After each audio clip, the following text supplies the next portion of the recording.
Welcome to the Grind Entrepreneur Network Spotlight. I am Dr. Sharon, educator, author, entrepreneur, and speaker, and host of the Grind Entrepreneur Network Spotlight. So tonight, my guest is none other than Angela Marshall, who is also known as Author Stone. She is a creative consultant. She is a best-selling author. She's a poet. She's a contributing columnist. And she is a dynamic individual, let me tell you. So please welcome to the spotlight, Miss Angela Marshall. Wow, what an introduction. Am I all of those things, Dr. Sharon? You are. I feel important right about now, but hello and thank you for having me on the Grind Entrepreneur Network. I truly appreciate it. Absolutely. And Angela, I shared just a few things about you, but certainly you have so much more that you're doing.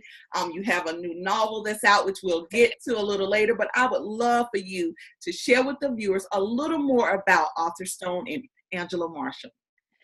So basically, I am an individual that decided, after a series of events actually that happened in my life, to resign from corporate in 2016 to pursue writing my life story, as well as another book that I have published, a compilation of poetry, but then ultimately to become an entrepreneur, which through my business, my company, which is in other words, by Stone, I help people with bios, resumes.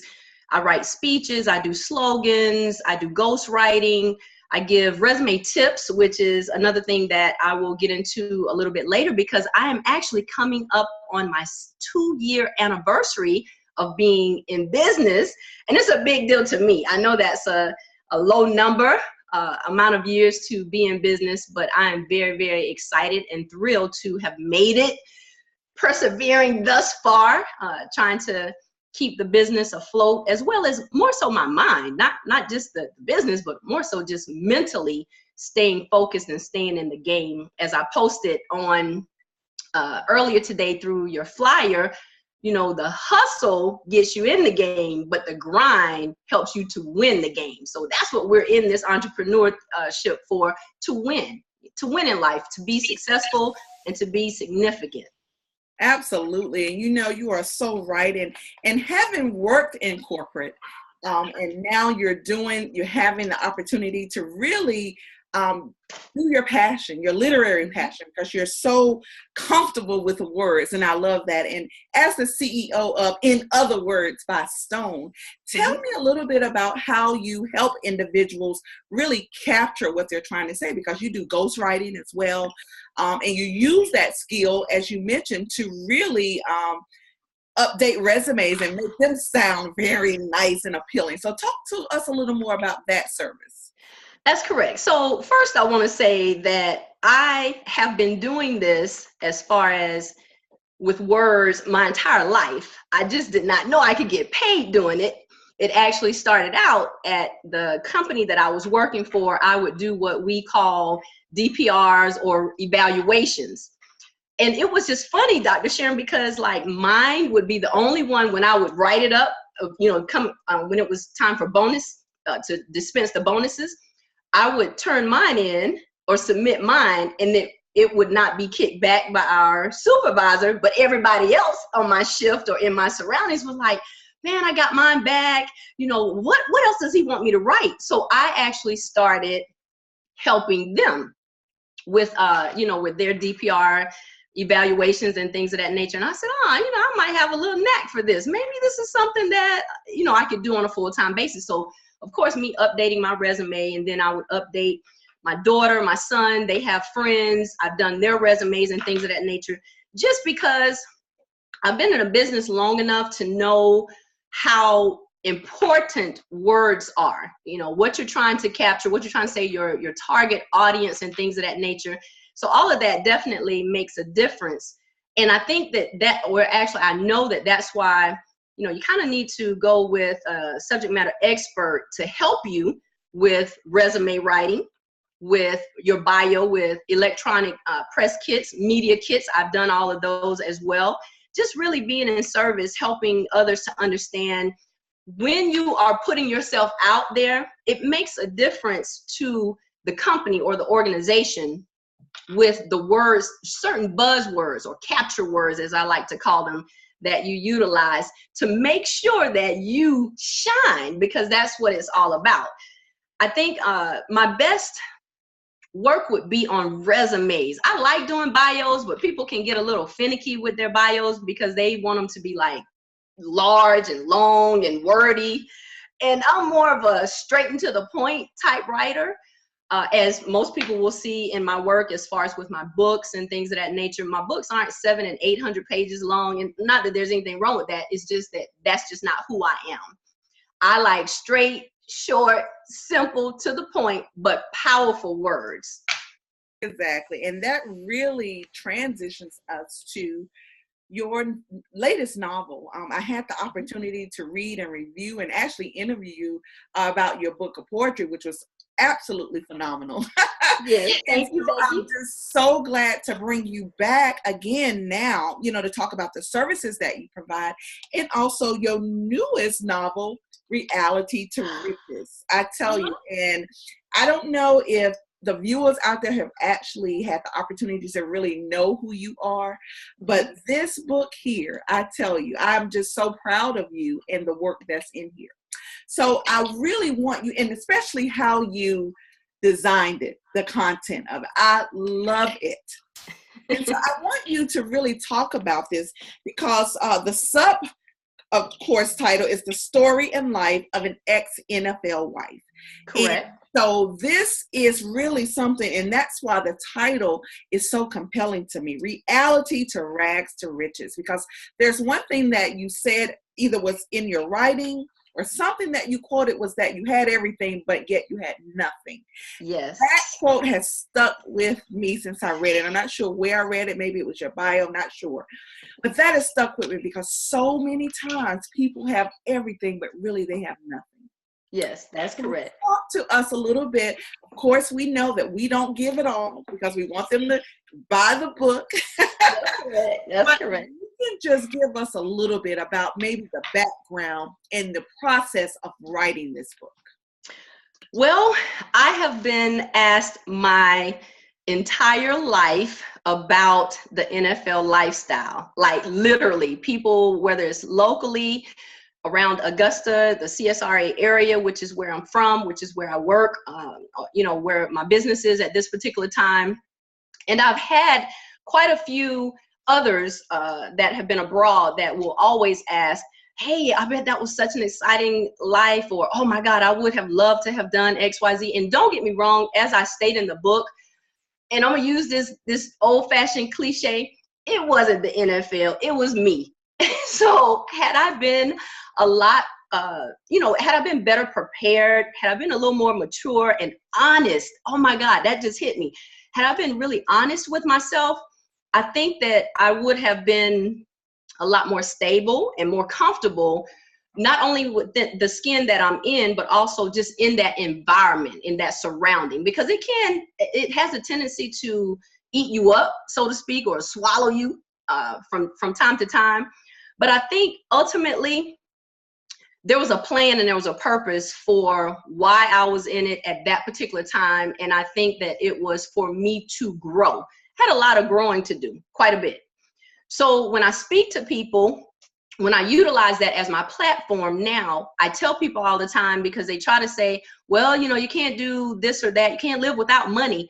And that's true. I'm not denouncing money. I understand. I have to eat. I have to live. I have to, certain things that I have to buy for myself or for my family. However, what I'm saying is that when you put those things before others, it becomes an issue. And it became an issue for me. It became an issue because I was being something or attempting to be something that I was not. And that was this docile person who just kind of went along, or how do they say it, go along to be along, or whatever the cliche is. And it was just like literally masking myself and just conforming to whomever was around me at that particular time. So it took me through a transition period of me having to really know who Angela is, what Angela is, more importantly, what Angela has. You know, mentally, what do I have? I have power, I have authority. And once I kind of capitalized on that during the transition, which I talk about it a little bit with my mom in 2013, it was on then. It was like, I am unstoppable.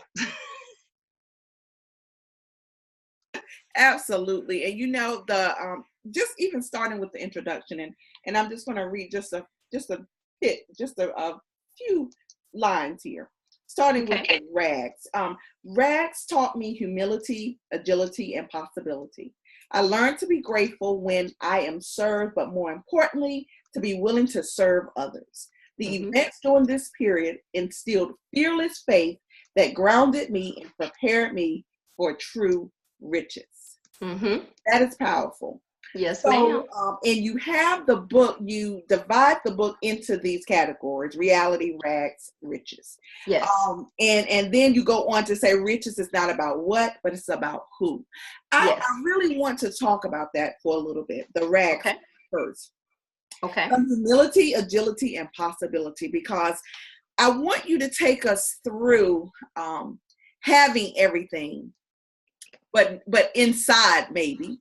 And you know, and maybe that was figuratively, not really sure, but just how people can think that having materialistic things can make them feel that they have it all. But that's not what it's all about. And you explain that so elegantly. So I want you to talk, and you actually had one of your poems in your other book that talked about that, the label poem. And that's what it reminds me of so much, because I love that poem so much. So I want you to talk about how, in general, the everyday person that goes out there and try to basically capture all of these materialistic things, thinking it's going to make them a better person, or it's going to make them feel better. Talk to us a little bit about your process through that. Okay. I'd like to start off when I'm invited to speak, especially with young organizations, saying that whether I am wearing Prada or nada, I am still Angela Marshall. I will always be Angela Marshall. The Prada, the Gucci, the whatever else, Jordans, which I don't wear Jordans, never have, never will. However, for those of you that like them, good, great. I believe that those things are exactly what the word, deems them. They are things. They don't make or break my character. They don't make or break my purpose, my calling, who I am, what I'm going to be. Is just a matter of something that I may carry or I may wear. But too many times we put the focus on the wrong thing, which are objects. And I think that going back, everything that I acquired in life, I remember distinctively when I was in Denver, Colorado, and I had a checkbook beside me. The balance in that checkbook at that particular time, Dr. Sharon, was almost $528,000. And it was the lowest point in my life because I didn't know who I am. I didn't know who I was. So I think that you have to be strong enough to acquire things, but you have to be even stronger to love yourself and to acquire self-love, self-respect, things of that nature that will help you to understand how to put those things in a proper perspective. Now, don't get me wrong. I know some of my friends that are out there watching, they're probably like, girl, you got a Prada backpack, or you have such and such. I do. Guilty. However, the difference now is that when I sling my stuff into that backpack and I walk out the door, I don't care if someone notices that it's Prada or not. It does not matter. Or I have a backpack that I truly, truly love. That was a gift that was given to me from another store. I think it was probably like $13. I actually love that one a lot more now. I've started purging, and I've started kind of giving things away under those terms, because those things don't make me. I think that when I hit an environment, when I hit an event or work or wherever I am, my presence illuminates just because of who I am. It doesn't matter whether I have on jewelry, accessories, or, you know, what you pull up in, what you pull away from your house or whatever. It just does not matter. Nobody care. Well, other people may care, but I don't care about those things. I want to leave a legacy of, how did Angela treat me? How did she make me feel? Did she support me in my endeavors? You know, because it's one thing for me to go and drop $100 on shoes or $200 on bags or whatever the case is. But then here I have my friend who's an entrepreneur, or their son or their daughter may be in an event, and, you know, I don't support them in those endeavors. You know, like, what kind of person would I be, you know, to not be able to support the people that love and engage with me each and every day? But, you know, I'm giving my money to this person and that person for a designer, for a label. That is so true.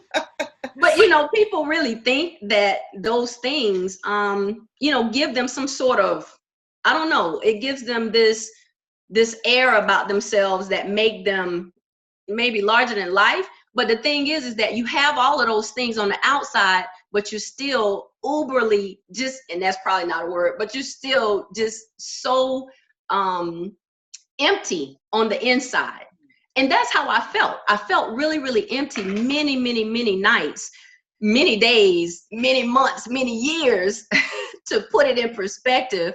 And again, this is not a knock against my ex. I know the book is titled The Story and Life of an Ex-NFL Wife, but my ex and I are on a very, very good path, on a very good page.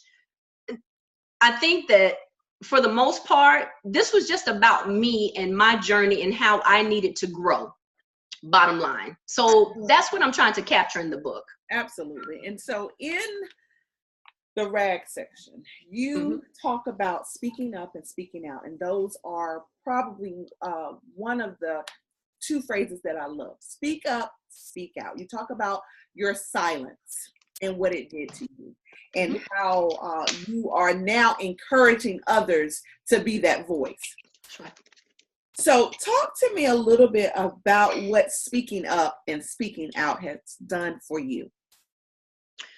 Well, first of all, I want to start with a quote that I came up with. As you know, I do a play on cliches. I truly believe that when you tell your mind who you are, it believes you. So basically, I had to tell my mind who I was, and I had to stop listening to all of the outside air and noise and frequencies, negative frequencies that were going on and trying to dictate who I was.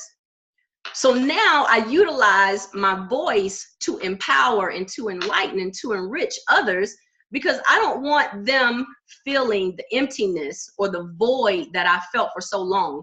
Yeah, sure, I had friends, great family, my children. I can't say enough about them. I think definitely having them early in my life was a plus. You know, I wish I had done it a little differently, but hey, you know, they helped me to grow and to be who I am today. But as far as the speaking out part, like, I really and truly encourage and help people to understand the greater power within themselves, who they are, who they truly are, what they can be, what they have. And it's not, you know, again, about your address or about the type of vehicle that you drive or the people that you know, being able to name drop. I can name drop all day long. But the thing about it is even with dropping those names, that still doesn't give me any self-worth. That doesn't do anything for me, just because I may know such and so, Dr. So-and-so, or, you know, this professional athlete or rapper or whatever. That gives Angela absolutely no credence, none. All that does is it just says that I know somebody who was, you know, bold enough to go after their success or go after their dreams to turn them into reality. That's it. So being able to speak up and speak out is very important to me from from different perspectives. Like, I'm really trying to be a good mentor and a good role model in general to my children, specifically to my daughter, because, I don't care when she was 2 and now she's 20. Good Lord, I'm about to have a 27, 28-year-old. But she still hangs on my every word and watches me. She pays attention to what I say, as does my grandchildren, my grandboys. They're quick about it. Nunu, you said such and such. So I try to be very, very transparent with how I feel and why I feel the way I do, but also just being very positive in my endeavors. I'm really trying to change the lingo. When people talk about good hair, bad hair, trying to dead all of that. Everybody has hair. Bottom line, it's not a good or bad. It's just how you manage it. I think that's important. When we say ride or die, I really dislike when people say ride or die. Why we gotta die? Why can't we ride and live? So it's just changing the tone to a more positive, upbeat setting for us to be able to speak positives into each other's lives. So to me, that's what the speaking up and speaking out is. I love that. Absolutely. And so moving on to part 3, riches. You start out by talking about life after divorce. You talk about that it was like Facebook emojis, like love, laugh, wild side, and angry moments. So you actually went through a lot of emotions, basically, is what you're trying to say. You also talk about being employed, I think, for the first time, full-time employment after that time. So can you just speak a little bit about that process of life after divorce? Yes. Basically, what's the song that says I'm every woman? Well, I was every woman after divorce. I was bitter woman, angry woman, mad woman, sad woman, crazy woman, happy woman, reckless woman. Let's just be transparent. I was every woman, but I know that it was progressive for me. And it was designed to help me to get to the point to where I am today. All of it. So I look back over my life, like from the first interview that you and I did where I talked about the poetry. And it's even to this day when I read some of it, I'm a little embarrassed, but it's who I was and it's what I was thinking. So I think that everything happens for a reason. And it was a reason for me to definitely go through all of that. After the divorce, being in the workplace, going from being a stay-at-home mom into the workplace, yeah, it was very different. It took all that I had because I went through emotions of, wow, like people, saw me living in a $500,000 home, driving BMWs, doing this and that. And now I'm here working on a job, making $10 an hour. But I will say this, once I initially got over that, what people think and what people say, which is why I'm so where I am today, it was like a brand new me, a fresh start. So being able to take that $10 an hour and then eventually it exceeded $30 an hour over a period of 10 years. That's what God was able to do for me, just for being steadfast and being, excuse me, I'm sorry, I'm getting over a little illness. And being steadfast and having, I guess, the perseverance to say, you know what? No, I'm not going to worry about it. I'm just going to put on earmuffs. I'm going to do whatever I need to do. I'm going to do like the horses and just put blinders on. And I'm just going to, lead myself here straight and narrow. I'm not going to listen to all of the junk on the outside or inside, because that was pretty heavy too. Having to retrain my brain and my thoughts to make sure that I can, I can do what I need to do to be better. Because after all, I think that's what we all should be aspiring to do, is as we know better, do better. Absolutely. And so at the end, towards the end of the book, you decided to allow us to stroll down memory lane. Talk to us a little bit about your decision to really give us a glimpse into your life, because you have several pages with many pictures that really helps give us insight. So tell us about your decision to do that. Well, I inserted pictures that obviously were from my NFL life, that were from my childhood, that were, filled with the family, friends, my children, obviously my grandchildren. I should have several pictures of them because, they are absolutely the loves of my life. I just wanted people to see that, and I know that most of us know this anyway, celebrities, icons and whatever else. I'm not going to call them idols because I don't idolize anybody, but they're no different. They have families, they have friends, they have ups, they have downs, they have highs, they have lows. It's just like I mentioned in the book. The only difference is that usually money is not the problem, but everything else, every other problem exists. I absolutely love the fact that you are so transparent in your book. Excuse me. It is definitely commendable. Mm-hmm. And so I just want you to take the time now to just share with everyone, and I'll give you a few minutes.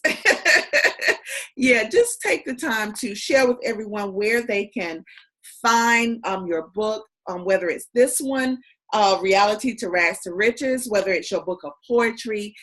Someone might even need your services for resume writing or bios or what have you, or just want to reach out and connect and follow you. Where can they do that? So, of course, my website, which is In Other Words by Stone. And then you have my Facebook page, different avenues where you can purchase my book, lulu.com, Amazon, Barnes and Nobles. Matter of fact, what I'm going to do in honor of my 2-year anniversary, yay, of me being in business, In Other Words by Stone, I will give out, for people that reach out to me, I will give out resume tips. So if you want me to give you some tips, excuse me, on writing, please reach out to me and I'll be more than happy to do that. I want to say this really, really quickly. One of the things that has helped me tremendously is the ability to collaborate with others, just like yourself, following in your footsteps. I have this book, and a friend of mine actually wrote this, and it's Keys to Delivering Amazing Customer Service. His name is Errol Allen, and I've been reading this, and it has helped me tremendously with my clients. So I think being able to just, get that knowledge, share knowledge amongst other entrepreneurs and things of that nature, it will definitely help you in your business, as it has helped me. So now it's my turn to help others. So for those of you out there that need resumes or bios, just reach out to me, www.inotherwordsbystone.com, or Arthur Stone is my Facebook page, one Facebook page.